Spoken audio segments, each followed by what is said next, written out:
Сколиоз – омуртка тутумунун кыйшайышы.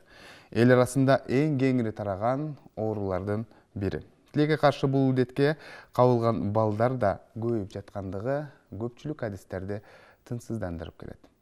Дал мына ушул тема боюнча бүгүн биз 40 мүнөт аралыгында сиздерге маалымат беребиз. Саламатсыздарбы? Бул Илим-билим каналы Ден соолук программасы. Аны мен Сейит Амираев алып барам. Ардактуу телекөрүүчүлөр, дал мына ушул тема боюнча эгерде сиздерде кандайдыр бир суроолор болсо, сөзсүз түрдө байланышка чыксаңыздар болот. 03222 код аркылуу 72155 жана ошондой эле WhatsApp номерибиз дагы иштейт 0508 87 88 97 номери. Анда студиянын кадырлуу конокторун мен сиздерге тааныштырып өтсөм. Маматали Мамазайыт уулу Ош областаралык балдардын клиникалык ооруканасынын ортопедия сынык жарат бөлүмүнүн башчысы, жогорку категориядагы дарыгер, саламат сактоонун мыктысы. Жана ошондой эле кийинки коногубуз Бактыбек Пратов, кадам медициналык ден соолукту чыңдоо жана калыбына келтирүү борборунун жетекчиси, дарыгер, травматолог, ортопед, кинезиотерапевт жана медицина факультетинин студенттери келип отурат. Саламатсыздарбы? Студиябызга кош келипсиздер. Эң алгач дал мына ушул оору жөнүндө айтып берсеңиздер, сколиоз бул кандай оору? Мен айтып кетсем, сколиоз оорусу бул латын тилинен которулганда сколиоз омуртканын ийреүүсү, кыйшаюусу деп айтылат да. Омуртка каптал жагына, жан жагына кыйшаюусу, оң жана сол жагына кыйшаюусу бул сколиоз болуп эсептелинет. Ошол эле сколиоздун эң эле көп кездешүүсү бөлүгү бул омуртканын бел жана көкүрөк омурткасынын ийреүүсү өтө көп кездешет. Ошол эле омуртканын эки бөлүгү бел жана көкүрөк омурткасынын ийреүүсү дагы кездешет. Анын өзүнүн даражалары бар. Биринчи, экинчи, канчалык даражада ийилүүсү, кыйшаюусу бул 4 даражасы болот. Биринчи, экинчи, үчүнчү, төртүнчү. Ошол эле ийреүүнүн даражасына карап өзүнүн градустары болот. Биринчи даражадагы сколиоз бул 10 даражага чейинки ийилүүсү биринчи даражага кирет. Экинчиси 10 даражадан 25 градуска чейинки ийилүү. Андан кийин үчүнчүсү бул 25тен 40 даражага чейин, төртүнчүсү ал 40 даражадан жогорусу бул төртүнчү бир мындай оор бир омуртканын ийреүүсү болуп, кыйшаюусу болуп эсептелинет. Жакшы, Маматали мырза, айтсаңыз, адам баласы же болбосо балдар эмне себептен дал мына ушул сколиоз оорусуна кабылат? Саламатсыздарбы, урматтуу телекөрүүчүлөр жана студия. Бул сколиоз бул азыркы убакта эң актуальный проблемалардын бирөөсү болуп эсептелет. Бул сколиоз азыр эле биздин коллега айтып өткөндөй омуртканын бир жага кыйшаюусу, оң же сол жагына. Себеби адамдын тулкусун ушу омуртка түркүгө кармап турат да. Аларды биз айтып кете турган болсок, 7 моюн омурткасы, 12 көкүрөк омурткасы, 5 бел омурткасы, 5 көпчүктүү болот. Бул аябай бири-бирине мындай тыгыз эмелган, анан 5 же 4 бул куймулчак. Анын өзүнүн сегменттери бар. Анан бул патология, бул жаш балдарга көп кезүүгө болот. Себеби бул төрөлгөндө врожденный сколиозда болуп аныкталып атышат азыр. Бунда энесинин ичинде бул омуртканын кыйшаюусуна туура келет. Аны алардан эсептесек, мисалы, омурткалар бири-бири менен байланышып, сращение деп коет. Булар бири-бирине жабышып калат, анан кийин үч бурчтук болуп, клиновидный аномалия, деформация развития. Бул эненин ичинде болгон эме, патология. Андан кийин бул ар бир омуртка, азыр мен айтып өткөн омурткалар, ар бири бири-бири менен жанындагы сөөгүттөр менен, связкалар менен, анан булчуң эттер менен капталып турат. Себеби ошол менен осанканы кармайт да. Тулку эмени ушу эме кармап турат. Ошол азыр эле биздин коллега айтып кеткендей, оң же сол жакка кыйшаюусу бул сколиоз деп айтылат да. Жан жагына кыйшайт. Жан жагына кыйшайт. Анан 1 жашка 5 жашка чейинки балдарда кездешүүлөр болуп атат. Булардын бул убакта ата эненин өзүнүн көзөмөлү аябай жакшы көзөмөлдөш керек да буларды. Отура баштагандан баштап эле жаш баланын осанкасын карап отурган, эгерде кыйшайуу болсо, алар ата энелер уже айтып биздин ортопедтерге кайрылса болот. Экинчиден, мектеп убагына келгенде булар мектепке барганда ошо стулда отурганда ошолорду тыгыз ата эне менен кошо мугалимдер буну айтып туруш керек да. Кандай эмеде отуруш керек. Азыр эми дагы биздин көйгөйлүү болгон ушу компьютерлер болгондон кийин компьютерлер көп балдар көп убакытка чейин компьютерде отуруп атышат да. Ал отурган чейинде дагы туура эмес отуруп атат. Мисалы стулда отуруп, капталына карап, ошол менен бир топко чейин отуруп калгандан кийин бул баягы азыр эле айтып кеттим, связкалар менен булчуң эттердин тартылуусу ошол эменин бузулушуна, омуртка түркүгүнүн ийишине биз түздөн түз алып келет. Жакшы. Балдарды 5 жашка чейин деп калдыңыз да, негизинен. Биз балдар айта албайт да, мисалы, бул жерим мындай жакшы баса албайт, анан ата эне байкабай калышы дагы мүмкүн да. Кантип байкаса болот деги? Мында 5 жашка чейин айта турган болсок, бала отура баштаганда эле уже ата эне билет. Кай жагына кыйшайып отурат, анан басканда кай жагына кыйшайып басат. Баягы эме боюнча, сүз сызык боюнча тургузуп алып баланы эме кылабыз да. Эки эмени, далын немесин карайбыз, сызыктарды жүргүзөбүз. Анан ошого карап, кайсы жака омуртка кыйшайганы билинет да. Анан уже ооруй баштаганда алиги өзүнүн эмесине вынужденное положение дейт эми, ошого карап көрүм кылат да, ошого өздөп кыйшая баштайт да. Ошого бизден требование коюп, ошол маалда ортопед врачтарга кайрылып и туура дарылоону башташ керек да. Жакшы. Бактыбек мырза, кошумчалайсызбы? Ушул эле азыр коллегабыздын жоопторуна кошумчалай кетсем, бала өскөн сайын эң эле өскөн учуру бул 8 жаштан 14 жашка чейинки бала өтө тез өсөт. Сөөктөр өскөн менен булчуңдары бул жерде жетишпей калат.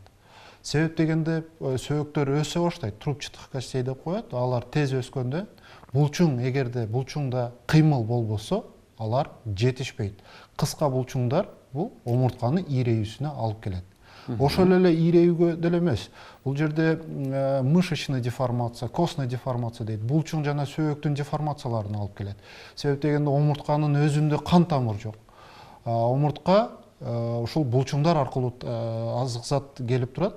Ошон үчүн канчалык биз шарт түзүп берсек булчуңдарга, бул дегени кыймыл аракетине бала өзүнчө бир гимнастикаларды жасап, туура отурууну көзөмөлдөсөк, бул омуртканы түз өсүшүнө биз шарт түзөбүз. Демек, бул омуртканын кыйшаюусуна булчуңдар дагы чоң роль ойнойт десек болот экен да. Жакшы. Алдын алуу үчүн ата энелер өзгөчө эмнелерге көңүл буруш керек?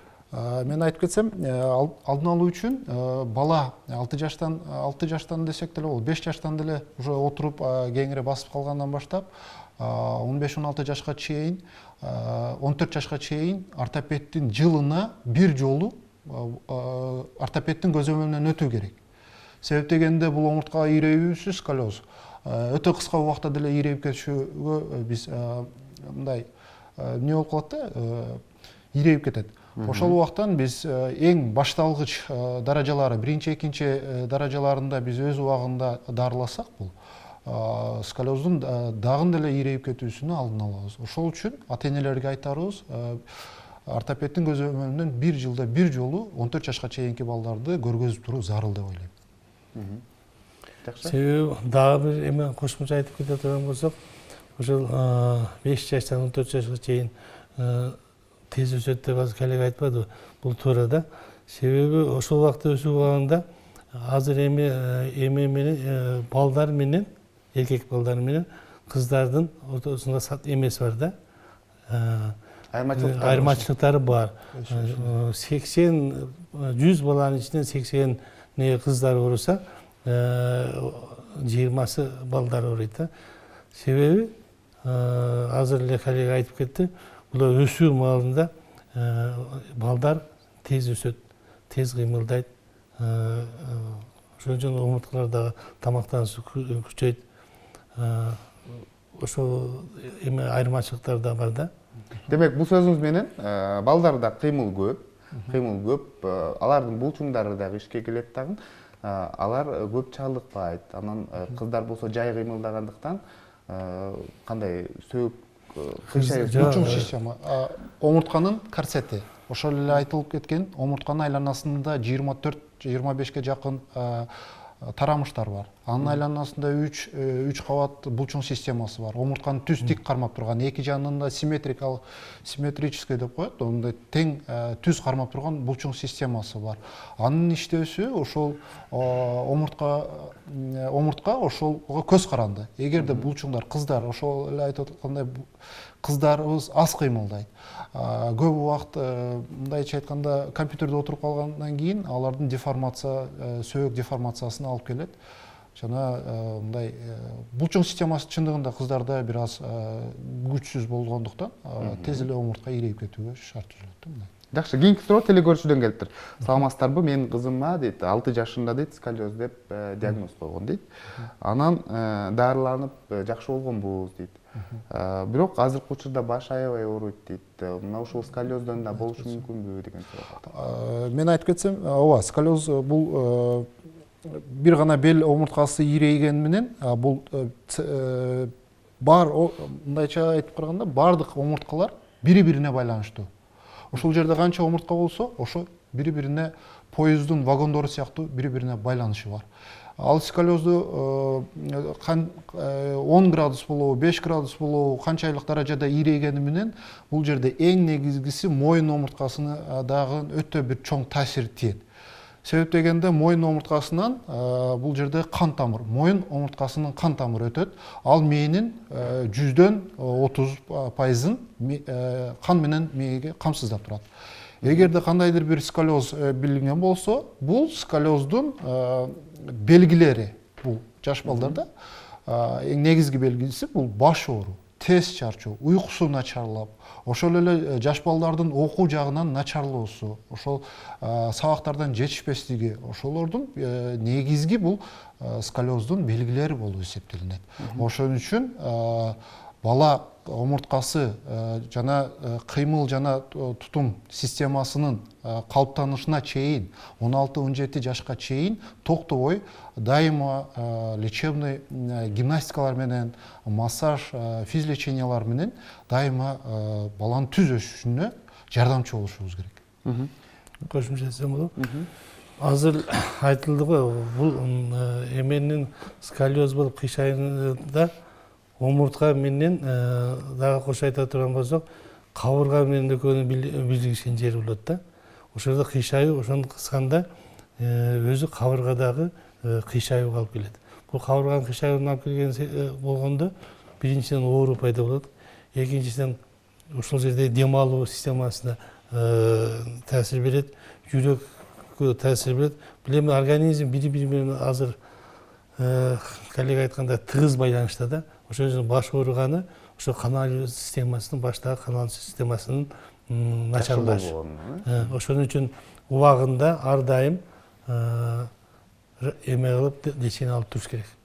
Демек, сиздердин сунушуңуздар ортопед, көзөмөлүндө травматолог дарыгерине барыш керек. Жакшы, кийинки суроо мындай. Саламатсыздарбы, витамин жетишпестигинен уламдагы сколиоз оорусуна калышы мүмкүнбү деген суроо. Ооба, витамин D деп коет, азыр балдардын рахит оорусу. Ошол эле рахит оорусунда сөөктөр өтө жумшак болуп, борпоң боло баштайт. Кандайдыр бир булчуң системасы, туура эмес отурууда булчуң системасынын күчсүздүгү, ошол эле туура эмес асимметрикалык спорттун түрү менен машыккан балдар, же болбосо көп убакытка чейин компьютерде отурган балдар бул сөөк деформациясына тез эле алып келет.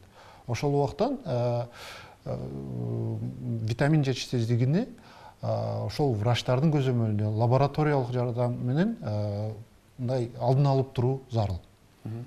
Жакшы.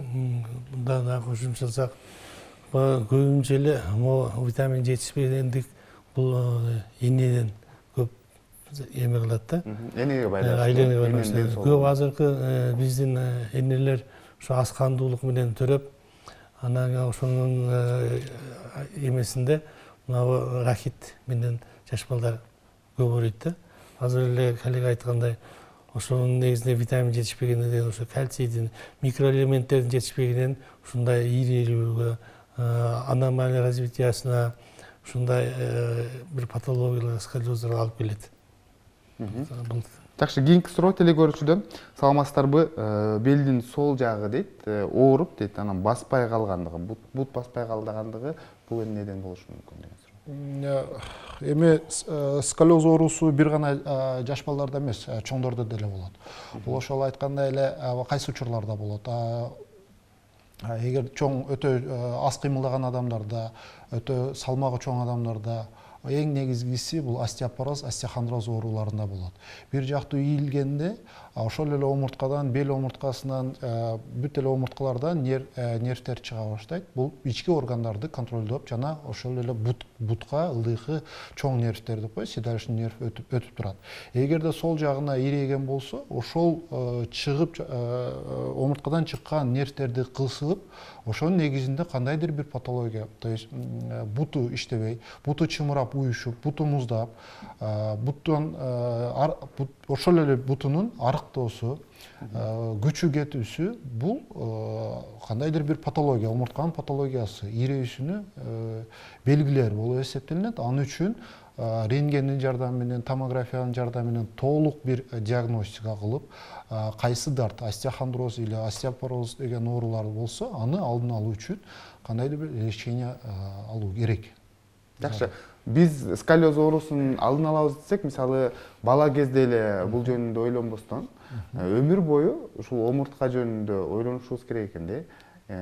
Эгерде ушул бизде тынбай спорт менен машыкпай, же болбосо аз кыймылдуулук болуп, башкача салмактуулук боло турган болсо, же туура эмес кыймылдай турган болсок, сөзсүз түрдө ар бирибиз бул илдетке кабылып калышыбыз толук ыктымал экен. Себеби омуртка көңдөйүнөн жүлүн өтөт да. Ар бир омуртканын өзүнүн баягы моюн омурткасын жана ар бир органга азыр эле айтып кеттим го, булар аябай бири бири менен тыгыз байланыштуу. Эмеге бел омурткасынан чыккан нервтер путка бардыгын өзүнө эме кылып турат да. Ошон үчүн дайыма ошо эмеде кай жерде эме болсо, ушундай патология болсо, ошол жерде этирээк ушу көрүнүп, рентгенге түшүп, томографияга түшүп, ошо аныктап туруш керек да булдардычы. Жакшы. Бизде байланышта көрүүчүбүз бар экен, анда кабыл алып түз эфирге алып чыгабыз. Саламатсызбы? Кош келипсиз. Кандай суроңуз бар? Кичине биринчи сыныпка барат, 18 килограмм. 18'i 500. Анан кичине сүйөклөрү, аяк колдору, бармаклары дагы кичине да. Ошол кантамыз, кандай касал у? Сурооңузду кайталап коесуз, урматтуу көрүүчү.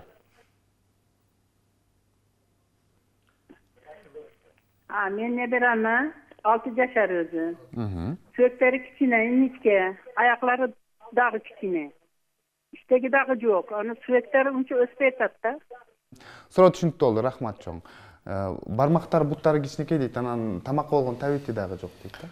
Сүйөктөрү ичпейт. Бул бизде ушул бир булчуң системасы дененин 60%-ын түзөт. Булчуң системасы дененин 60%-ын түзөт. Бул эң бир чоң бир орган болуп эсептелинет. Бул биздин түшүнүгүбүз боюнча, жөнөкөй адамдардын түшүнүгү боюнча булчуң системасы бир гана кыймыл аракетте гана керектүү деп ойлонулат. Негизинен булчуң системасы бул кыймыл аракет эмес. Анын эң негизги кызматы аларда кан айлануу, азык заттар, зат алмашуу процессинен калган продуктыларды кайра чыгарууга эң чоң бир функциясы бар. Ага шериктеш иммунный системага өтө бир чоң пайдасы бар. Ошол эле зат алмашуу процесси, кан айлануу процесси, кандын канчалык даражада келип кетүүсү, канчалык объемдо келип кетүүсү бул булчуң системасына байланыштуу.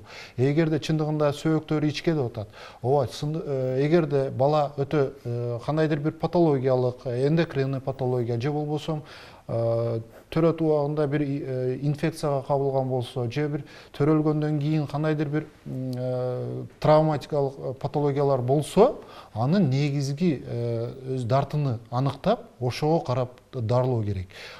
Бут арык, булчуң арык дегендерди кошумча бул лечебный гимнастикалар жардамы менен, эгер кандайдыр бир булчуң системасы сөөк деформацияларыны ЛФК аркылуу, массаж аркылуу жана кандайдыр бир башка комплекс, систематический комплексный лечениянын негизинде дарыласа болот.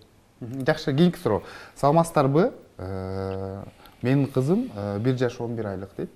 Анан дарыгерге кайрылсак дейт, омурткасы кыйшык деп айтты дейт. Кантип дарыласак болот деген суроо калтырыптыр. Аны кайсы дарыгерге кайрылыптыр биринчиден. Аны эми омурткасы кыйшык болсо бизге ортопедтерге келсин, биз аны көрөлү, кайсы даражадагы кыйшыгын аныктап туруп, ошого жараша баягындай комплекслүү ижелер башташ керек. Азырдан уже билгенден кийин уже эме кагып, коңгуроо кагып бизге келиш керек да азырда. Барган сайын бул сколиоз оорусу курчуп кете берет. Кийинки последствиясы оор болот. Ошон үчүн ошо эме суроо берүүчү урматтуу биздин бөлүмгө келип ортопедтерге кайрылса, биз анын эмесин аныктап, убакытты кетирбей дарылоону баштайбыз. Мына ушул текшерип аныктоодо рентген же болбосо УЗИ, томографиядан сырткары, мисалы, кол менен кармап деле аныктайсыздарбы? Же сөзсүз түрдө мына ушундай изилдөөлөрдөн өтүш керекпи? Мен айтып кетсем, ооба, үй шартында эле көрсө сколиозду байкасак болот.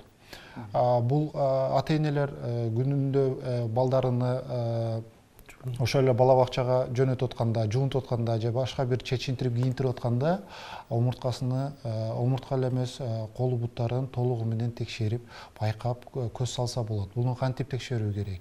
Бул эки желкесинин симметриялык түздүгүнү, эки желкеси бири-бирине түз болуп туруп, ошол эле дал сөөктөрүнүн угол лопатка деп коет, дал сөөктөрүнүн бурчтарынын канчалык даражада түздүгү, же бири ылдыйга, же бирөөсү өйдөгө, ошо далынын көкүрөк жана кабыргалардан чыгып туруусу ошол сколиоздун бир белгиси болуп эсептелет. Ошол эле жамбаш сөөктөрүнүн асимметрикалык жайгашуусу жана бири буту кийинки бутунан кыскалыгы, ошону байкап, ошолор айтылып жаткан азыркы бир белгилердин кайсы бирөөсү болсо, тезинен дарыгерге кайрылуу зарыл. Себеп дегенде бул омуртка кыска убакыттын ичинде эле биринчи даражадагы сколиоз, экинчи, үчүнчү даражадагы сколиозго айланып кетүүсү коркунучу бар. Анан биринчи, экинчи даражадагы сколиозду консервативдик түрдө гана, бир гана ЛФК, эң негизги лечениясы бул консервативное лечение деп коет. Бул дары-дармек сиз эле лечебный гимнастикалар жардамы менен, массаж, мануальный терапия, ийне саюу жолдору менен гана айыктырып койсок болот. Ал эми үчүнчү этаптарда кандайдыр бир эстетический, бир косметический дефекттер болгон болсо, балага оперативный лечениянын негизги талаптары бул баланын дем алуусу начарлоосу, жүрөк системасынын иштөөсүнүн бузулушу, ички органдар дегенде кысып койсо, ички органдар. Себеп дегенде омуртка ийрейген сайын өпкөнүн иштөөсү, ички органдарынын жылуусу бул ички органдардын патологиясына алып келет. Кандайдыр бир жүрөк системасынан патология жетишсиздиги, өпкөнүн дем алуунун жетишсиздиги болсо, анда тезинен уже оперативдик жол менен гана, качан гана жаш балдарда 40 даражадан жогору болсо омуртка ийрөөсү, ошондо оперативдик түрдө. Жана эгерде ата энеси байкап 1 жылдын ичинде 15 даражага чейин омуртка ийреүүсү байкалса, анда тезинен ортопедтер менен кеңешип оперативдик түрдө гана лечение кылуу зарыл. Жакшы. Биздин студиябызга атайын студенттер келген. Кийинки суроо мына ушул студенттерден болсун, Саламатсыздарбы? Менин суроом төмөнкүчө. Тубаса сколиоздун себептери эмне себептен пайда болот?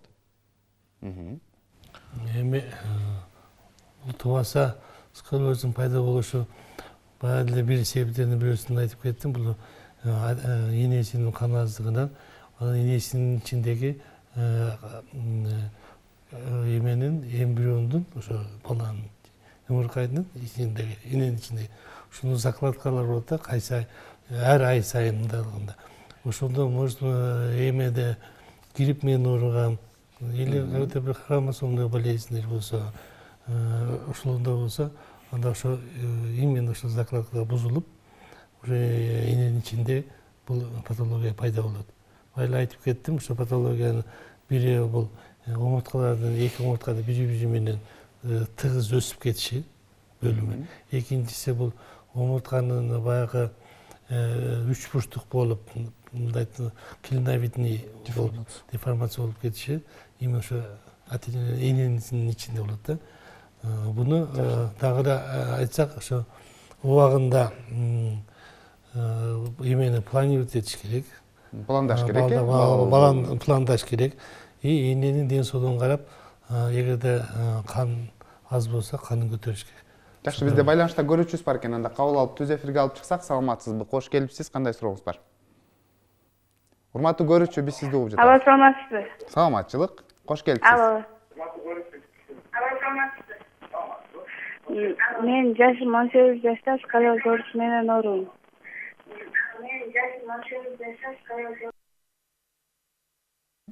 Уланта бериңиз. Ыкма менен жок кылса болот. Мен сол жагымда жана омурткамдын ичинде эт өсүп калган деп айтышкан да врачтар. Кандай ыкма менен? Ошону операция кылса болобу, же табигый жол менен болсо болобу? Суроо түшүнүктүү болду. 18 жашта бул эч качан кеч эмес. Эч качан сколиоз оорусу 40-50 жашка чейин деле өз убагында дарыласа, врачка кайрылса, аны толук диагностикадан өткөрүп, кандай эмне себептен сколиоз болду?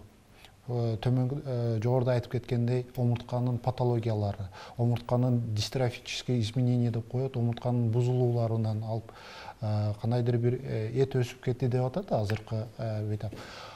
Эмне себептен андай болду? Ошонун так аныктап алып, себебин алып, ошого консервативдик жол менен, же болбосо оперативдик жол менен дарылоонун ушул врачтар гана бир кеңеш бере алат да. Анан айтып кетсем, азыркы учурда өтө эле көп учурда бизге бейтаптар кайрылат да, чоң эле ошол айтат жаштары 30, эми 20 жаштан жогорку жаштар көп башым ооруйт дейт. Дайыма өзүдө кандайдыр бир жүрөктүн лакылдап оорусу, уйкунун начарлоосу, өзүнүн табитинин жоголуусу, ошондой эле алы куруп чарчоосу, тез чарчоосу, булардын негизинен алып келип караганда дары дармектер менен же болбосо башка бир диагностикалардын жардамы менен дарылап, бирок анын негизги мындайча айтканда эффектини ала албай калган учурлар көп кездешип жатат. Ошол учурда биз көргөн убагыбызда ошол эле омуртканын жөнөкөй эле бир ийреүүсүнөн ушул патологияларды келип чыгарып атат. Ошон үчүн дайыма биздин омуртка бул функциясы бизде колубуздагы, бутубуздагы омурткага байланышып тургандыгы үчүн, омуртка жүлүн системасын коргоп турган үчүн омуртка дайыма өзүнчө бир убакыт берилет да, бир 50 жаш, 60 жашка чейин ушул омуртканы түз кармап туруу биздин гана мындай ар бир адамдын өзүнүн гана бир колунан келет да. Себеп дегенде бул омуртка ийреүүсү жана омуртканын патологиясы бул туура эмес денени колдонгондуктан келип чыгат. Жакшы. Эң негизгиси.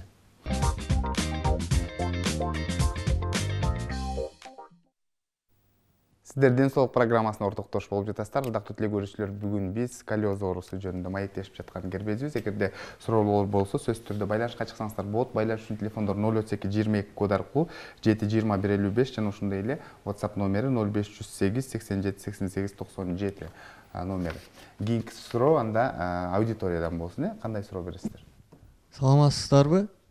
Менин суроом сколиоз оорусу менен ооруганда 2-3 даража менен ошону оперативдик операциясыз дарылоо болобу? Анан болсо ошо кандай жолдор менен? Гимнастикабы, массажбы, кандай жолдор менен дарылса болот? Бул эми конечно туура суроо. Бул жерде 2-3 даража өткөндөрдө баягы азыр айтып өттү. Градус боюнча уже более эмеден жогору 40 градустан жогору болгон ирелүүлөр болсо, аны комплекс түрдө эме менен дарыласа болот, операциясы эмес, жол эле. Анын комплекси ошо лечебный ушулдар, плавание, анан концерт кийиш керек, эми өзү аткан бала болсо. Ошо менен дарыласа болот да. Себеби өспүрүмдөрдүн сөөгү өсөт. Ошон үчүн уну операциясыз эле дарыласа болот. Жакшы. Бүгүнкү күндө биздин Кыргызстанга дагы кинезиотерапия деген түшүнүк келип, көпчүлүк адамдар мына ошол кинезиотерапиянын ыкмалары менен дагы дарыланып жатат десем болот да. Сиздер бүгүнкү күндө кандай ыкма менен дарылайсыздар? Дары-дармек колдоносуздарбы? Азыр ден соолукчуңду жана калыбына келтирүү борбору бул Кадам деген клиникада кинезиотерапиянын методикасы менен дарылоо болуп жатат. Ошол эле омуртканын патологиясы, ирөөсү сыяктуу ооруларды дарылап жатабыз. Кинезиотерапия бул грек тилинен алып кинезио кыймыл жана терапия дарылоо. Кыймыл аракеттин жардамы менен дарылоо болуп атат. Бул жалаң гана кыймыл аракет, ооба, эч кандай дары-дармексиз эле, эч кандай корсети жок эле кыймыл аракеттин лечебный гимнастика.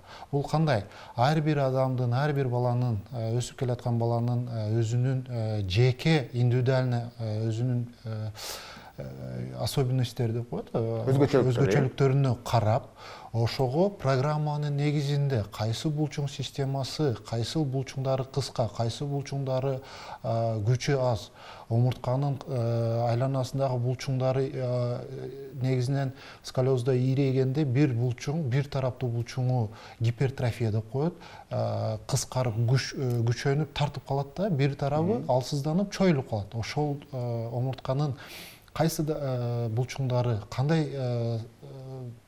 неде турганына байкап көрүп, ошого өзгөчөлүктөргө, жеке өзгөчөлүктөрүнө карап программа түзүлөт. Анын канча жолу кандай көнүгүүлөр жасоосу биздин реабилитологдордун карамагында. Мисалы канча убакытта дарыланып сакайса болот негизи? Сколиоз оорусу бир аз көпкө чоюлат. Себеп дегенде бул биринчи, экинчи даражадагы сколиоздор, 25 даражада чейинки сколиоздор, бир 3-4 мындайча айтканда курстун негизинде эле дарылап койсок болот. Бул жерде консервативдик жана оперативдик деп айтып кетпедикпи? Консервативдик эмне кандай жыйынтык болот? Кандай пайда болот консервативдик? Ошол эле лечебный гимнастика, ошол эле массаждын, мануальный терапиянын негизинде, систематический комплексный лечениянын канча эрте баштасак, ошончо жакшы бир жыйынтык алабыз. Бул жерде омуртка эле байланыштырсак, бир аз мындай туура эмес болот да. Бул жерде омуртка ийрөөсү эң негизинен алып караганда балдардын май тапанынан да келип чыгуучу бир илдет катары эсептелинет. Май тапан ошол эле биздин тапаныбыз как унаалардын рессору сыяктуу амортизация функциясын аткарат.